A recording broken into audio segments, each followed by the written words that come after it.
ફરી તમારું web accounting સોફ્ટવેરમાં નિત્યમાં તમારું સ્વાગત છે. અહીંયા આપણે જોઈએ છે કે તમારે ઇન્વેન્ટરીનું કામ કરવું હોય તો આઈટમ નવી કેવી રીતે ઉમેરાય, આ એનો વિડીયો છે, રાઈટ? તો આઈટમ ઉમેરવા માટે આપણે 4 નંબરનું ઓપ્શન છે, એમાં આઈટમ ફાઇલ છે અને એ આઈટમની અંદર તમે જઈને નવી આઈટમ્સ ઉપર ક્લિક કરશો તો તમને નવું આઈટમનું આખું એક મેનુ મળી જશે, મતલબ કે આખી સ્ક્રીન મળી જશે અને એમાં તમારે જે આઈટમ પાડવી હોય તો તમે એ આઈટમ એડ કરી શકશો.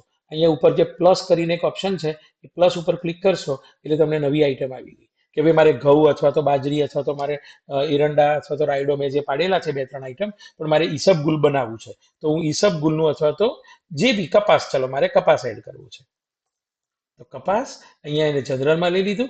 એનો યુનિટ મારે કેવી રીતે લેવો છે તો 20 kgમાં લઈ લઈશ અને એમાં મારે ટેક્સેબલ આઈટમ છે કે ફ્રી આઈટમ છે. ટેક્સેબલની અંદર આપણે ટેક્સના માળખા બનાવેલા છે, ટેક્સનું આખું યુનિટ બનાવેલું છે, એમાં જઈને તમે ટેક્સ બનાવી શકશો અને એનું મારે જો ઓપનિંગ બેલેન્સ હોય તો ઓપનિંગ બેલેન્સ લખી દેવાનું, અહીંયા જઈને તમારે ક્વોન્ટિટી લખવાની, અહીંયા જઈને તમારે એનો HSN નંબર લખી દેવાનો. જો તમને કપાસનો HSN નંબર યાદ હોય તો તમે HSN નંબર લખી શકો છો. માનો કે જીરાનો જેમ 1209 છે એવી રીતે તમે કપાસનો લખી દો કે ભાઈ 12010 છે, મેં સેમ્પલમાં લખ્યું છે તો એ પ્રમાણે તમે લખી અને તમારી નવી આઈટમ એડ કરશો તો આ આઈટમ તમારી એડ થઈ ગઈ અને નીચે બતાવી દેશે ભાઈ કપાસ જનરલમાં 20 kgના કામથી થશે, મતલબ કે 20 કિલોના ભાવથી કામ થશે અને 5% GST વાળી આઈટમ છે. તમે અહીંયા જઈને યલો કલર ઉપર જઈને ફરી ક્લિક કરો તો આઈટમમાં કોઈ કરેક્શન કરવું હોય તો કરેક્શન કરી શકાશે.